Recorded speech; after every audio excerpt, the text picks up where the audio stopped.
You know, I think the entertainment industry as a whole, it's kind of one of the last stops of the American dream. It's like anybody can come and make it happen. At least that's the perception.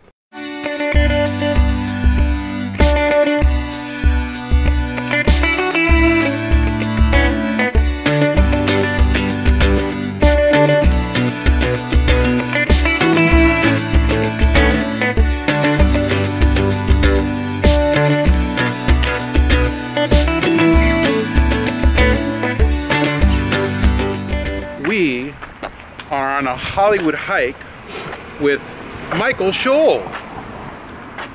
Hey. So how are you doing, Michael? I am doing great. And it's always fun to connect with people I've known for years and years and years that know me through various different incarnations of my career. Would that be me? That would be you. You're one of the early birds. When you say early birds, like when did you start working in the film industry? Oh, I used to know. But it was in the early 80s, mid to early 80s. And I had a different path than most people because I was one of the fortunate, so to speak, ones that my entire career up until now has been through home entertainment and the niche of the entertainment world that is specifically geared towards home entertainment to a certain extent. Well, now all the entertainment is home entertainment. This is true. This is true, but originally it was VHS and beta, if we go back that far, and then it was DVD, and now it's digital download. And in the process, there's been a few theatrical releases that have been fulfilling and fun and satisfying. And I lived in Pasadena. Okay. And I got a telemarketing job selling Pippi Longstocking. But for me, I picked up the phone the very first day and did my little telemarketing pitch. And at the end of the first call, the lady on the other end says, okay, I'll take 3 VHS and 4 betas of this, okay, and 5 of these and 5 of that. And then the next call, I got another positive response. And it was great to have that positive experience of selling something that people want. So that's how you got bitten by the film bug. Well, I answered that ad because I always wanted to be in film, but that's how I transitioned. That's what prompted the transition from being a wannabe actor to actually participating in the industry in a way that was working for me. Well, isn't it salesmanship acting too in some ways? Well, it is, and it's also the salesmanship side of it is still my least favorite side of all of it, but it's a piece that has to be done. We had an Andy Warhol film, and Andy Warhol's Dracula. Okay. And Roddy McDowell in I Dismember Mama, May She Rest in Pieces. So my pitch at the time, I always went for the funny line. Especially in the early days of VHS, there was, real focus on genre films, horror films. Oh, totally. And so you probably were focused on that as well because that was what was selling. My very first film that I licensed was Cannibal Campout. Okay. Where Saturday's campers become Sunday's brunch. So there was the traditional gore that works for an independently made low-budget film, and there was a little bit of wit that could be attributed to my gay sensibility. Now, your distribution company, Ariztical, is a LGBT label, predominantly, but other films as well. What made that transition? What made you decide to go from I Dismember Mama to, Eating Out, or something that was obviously still niche content? Well, it started working for me. Okay. So there was the aspect that it started working for me, but it started working for me because I believed in it. Okay. And it's interesting, I can trace everything back to original roots. And I remember speaking with a video store owner in Hawaii. And at that time, my boss, or the owner of the company where I was telemarketing videos, would trade his label for other random videos so we could have more things to sell. And that's when we had the Andy Warhol Dracula and a couple other titles that were very lightly gay. Okay. And I remember pitching it to this guy, and he's like, oh, anytime you have something that gay people are going to like, that's my store. Got it. And then a little bell went off in my head and said, I can have fun selling what I want to sell. So it went from opportunity to I'm in a position to get movies and ideas out there that aren't going to get out there otherwise. When you cater to a niche market, especially a sophisticated market like, you know, Aristical's market, you're able to maybe charge a little bit more for your units because they're sort of rare. I mean, that's just reality. Yeah. And you have to, because you're selling less. So you're charging more individually per piece, but it doesn't equate to you're making more for the film as a whole. So you're still, to a certain extent, the film is bringing in less, but you're charging more per piece so that you can make it work. Did you always have a business mind? You said that you wanted to be an actor, and that seems like the antithesis of what you're doing a little bit. I think that's why I've done well as a producer when I've produced, because, and I say this very delicately for myself, I'm not the greatest business person in the world, and I'm not the greatest artist in the world, but I understand both sides.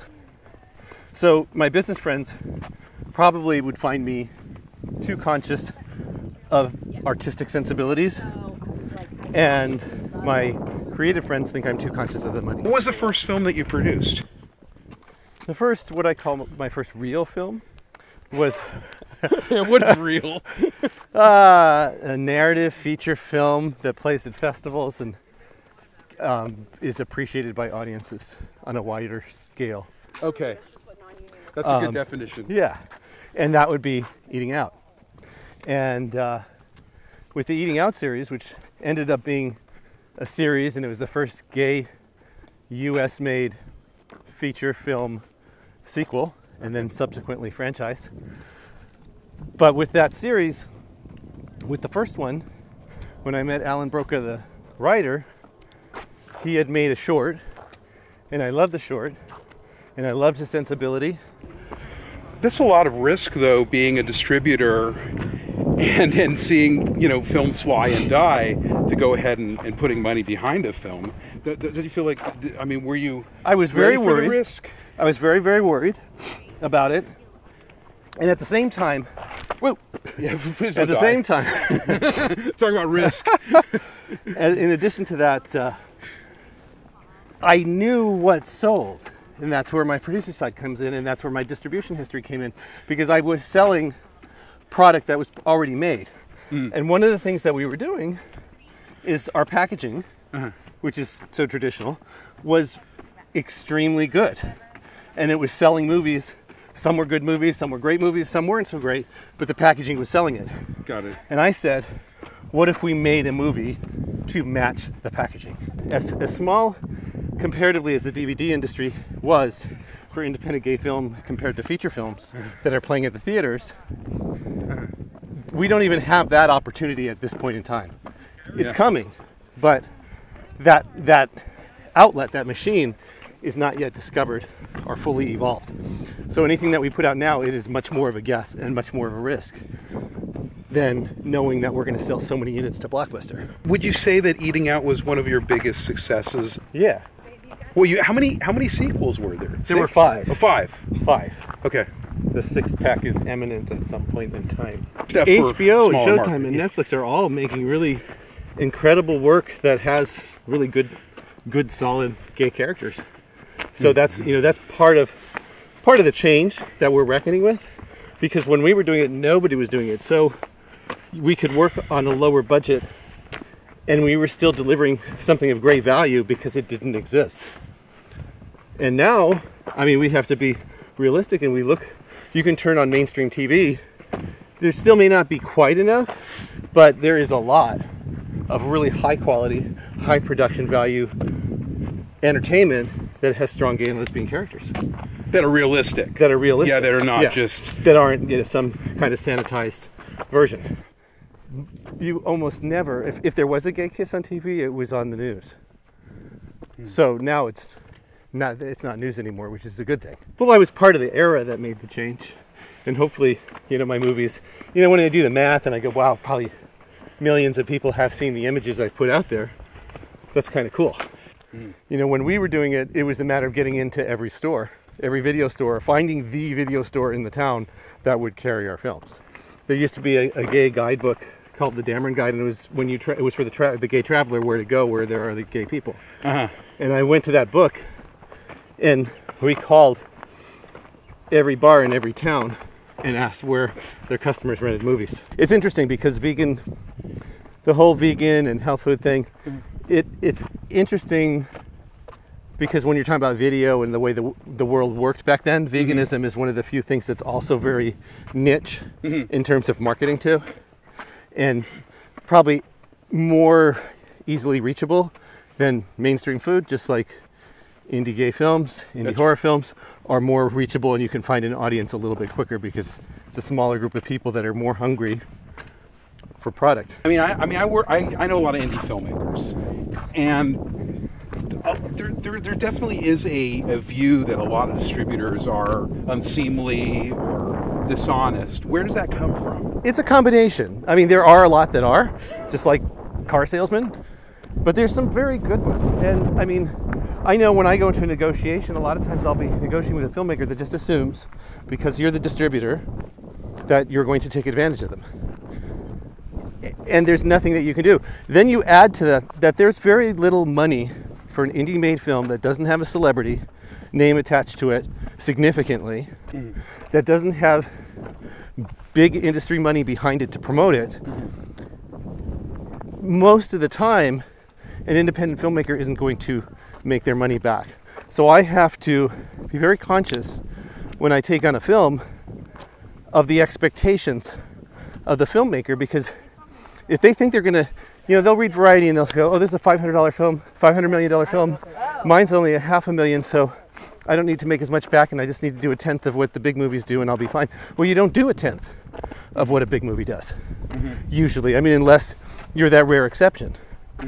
So a lot of filmmakers will come to it, and when they don't hit that number that they think they should hit, it becomes the distributor's fault. I think that there's distributors that love film, and love what they do, and then there's people that, I think it's just like a microcosm of the world where there's going to be honest people and there's going to be dishonest people. Yeah. There tends to be a more kind of fly-by-night, seat of your pants. Well, definitely seat of your quality. pants, because this has always been, I think the entertainment industry as a whole, it's kind of one of the last stops of the American dream. It's like anybody can come and make it happen. At least that's the perception. You don't need the college education. You don't need the connections. Those things will all help, but you're more likely to have a sense that if you come to Hollywood, you can do this, this, and this more so than you can in other environments. Because I've always heard, big actors and producers, and when they're asked that question, they just say, "Don't do it. Do something else." I said, no, it's a joyful business. And I would encourage anybody that really wants to be a part of it to seek out a way. But I don't know, and I don't think when I go to seminars and I hear people on a grander level than what I'm doing speak, nobody really knows exactly where it's going and where the money's going to be. On the mainstream side, it feels like it's getting harder and harder for a truly independent to participate. In so many ways. We used to sell directly to Netflix. We can't sell directly to Netflix anymore. So that whatever cut we get, and we're taking a cut from when we acquire a film, and then we have to go through another person often to get it there, and there's less and less being taken. So it's kind of watch and read and see what's happening, and with the new equipment that's out there, you can make a film for less and less money. And if that's on the filmmaking side, I would just make your movie for as little as possible, edit yourself, and at the same time, make the quality strong, but adapt with the technology to do it so inexpensively that you can keep doing it until somebody notices your work and you can do it on a grander level. I think that's good advice. I mean, I think good as it can be. I think the only thing that's consistent about the film industry right now is change. Yeah. Which is, obviously that's... when I got in, and you were around that time, there was this really grand moment where somebody could take a couple $1,000s, at least for distribution, and arrange to have copies made and buy a master and make a deal with somebody, and you were in business, and then you connect with an artist to make the package, and it was very grassroots, and it was very motivating, and it had its limitations. These weren't blockbuster Academy Award winning films, but you were participating in the industry. I was greenlighting films no matter how low the budgets were. I was able to make that decision based on the power of what I was creating. And right now there isn't quite that opportunity, even at a lower level.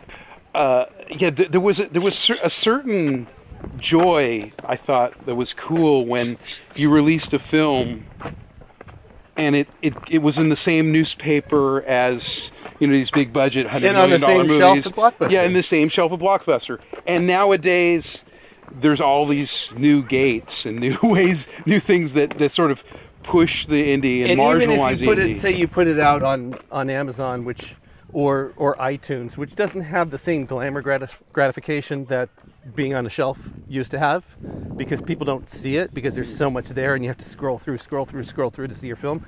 Now your movie really has to be publicized and marketed and have a following, much more so than being presented next to a major film. The major film's rented and then your film gets picked up, and then people pick it up and like it.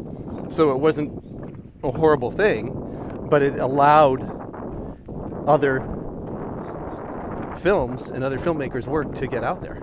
Well, it takes more money now. Exactly. You can't just do it on your own. I've thought if we have a movie, whether it's Eating Out 6 or another strong movie that we get that I think has a following on its own, I think releasing it in a window on your own self-controlled site for a higher fee in that open window before it's released to any other platforms might be a way. And I'm not talking for millions, although that would certainly be nice, but to recreate that $25,000, $50,000, $100,000 income that you used to be able to get from putting a video out. Well, also there's other alternatives too. There's that, you know, that Kickstarter, Indiegogo. There's that side of it too, where you're sort of pre-selling the film to individuals. And that's a possibility too. And that might be part of the whole thing. You could pre-sell that window, but once you're coming and going. Yeah. What was the film that inspired you? Oh, that's the one that embarrasses me to say. I can never say it. I'm told, like, don't say it in film circles because people go, oh God, that guy has no taste. Go ahead. But it's okay. Actually, it'll say a lot about you. It'll say a lot about me, and it's when I was in junior high school, and I was that, that stereotype gay kid that's picked on and blah blah blah blah blah, old story. And every day it was like faggot this and faggot that, and faggot that. And I was going to the Boy Scouts, which was horrendous. And one day my friend says, we have to go see Mame with Lucille Ball. And by the way, there were 3 of us, and we all turned out to be gay. But this was junior high school. We discovered this all Maybe years that later. film made you gay. Well, that film made me accept me for who I am and be proud of it. And that's why it's my favorite film. And it was panned, and it's not a great film by any kind of cinematic standard, so I have to like it. But it made me happy. And I'll still hear that music, and it makes me happy. And that goes back to what I really get joy from, is releasing films that make people happy. And that's one other point. One of the things I love about this industry is, in my participation in it, is facilitating people's creativity, which brings fulfillment and brings happiness. And that's, to me, that's one of the greatest things that I bring to the table. Awesome. There you have it. Well, thanks for taking a Hollywood hike with me. You're very welcome. Thank you for inviting me. I really appreciate it. Appreciate it very much. Now it's the trudge back to that parking lot.